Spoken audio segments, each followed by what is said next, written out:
Alfred Leopold Isidor Kubin was an Austrian writer and illustrator, born in 1877 in Litoměřice, the son of Friedrich Franz Kubin, geodetist and former army officer, and pianist Johanna Jenny Kletzel. He was deeply scarred by the death of his mother when he was only 10 years old. He attended the Salzburg Gymnasium but was not successful. He also did not finish the technical school he moved on to next, before moving to Klagenfurt to work as an apprentice with a photographer. In 1896, he tried to commit suicide over his mother's grave. In 1897, he was released from the army following a nervous collapse. He was then sent to the Königliche Akademie to study art under Nikolaus Gissis. In 1904, he met and later married Hedwig Grundler, sister of writer Oskar A. H. Schmitz. In 1906, they moved to the 12th century fort Zwicklet, which his wife bought. Kubin became a renowned illustrator, created dark, exceedingly morbid illustrations for a variety of works of Poe, Voltaire, and Orwell, among many others.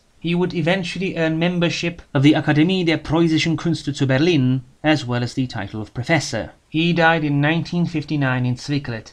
Kubin only ever wrote a single novel, which, however, remains his most enduring work, his 1909 Die andere Seite, or The Other Side.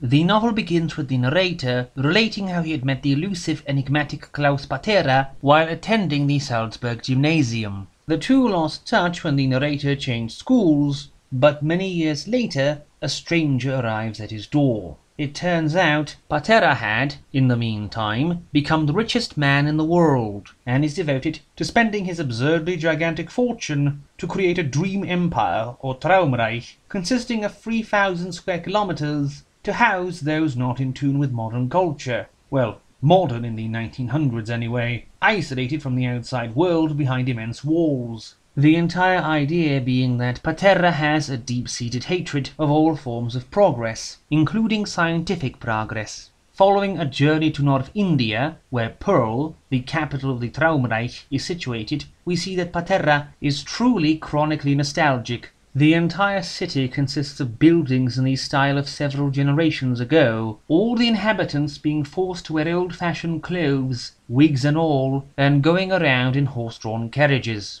The narrator is keen on the situation at first, meeting the various quirky inhabitants of Pearl, but as for Patera, he can't quite get through to him. He sits about in his palace, not doing much, except staring, the only people he interacts with being the very non-talkative native inhabitants. At one point, an American millionaire, named Hercules Bell, makes his way into Pearl, uninvited, and tries to stir up trouble, but even this can't seem to faze Patera or provoke him into action. Following a bizarre dream at the end of Part 2, we move on to Part 3, The Fall of the Dream Empire. This is where the weirdness merely hinted at before breaks out in full. The entirety of Pearl becomes subject to an unnatural order of degeneration, the city becoming destroyed and decayed, no food managing to stay fresh for more than a few hours before rotting away, while most of the characters introduced in Pearl begin to die off one by one, sometimes very violent,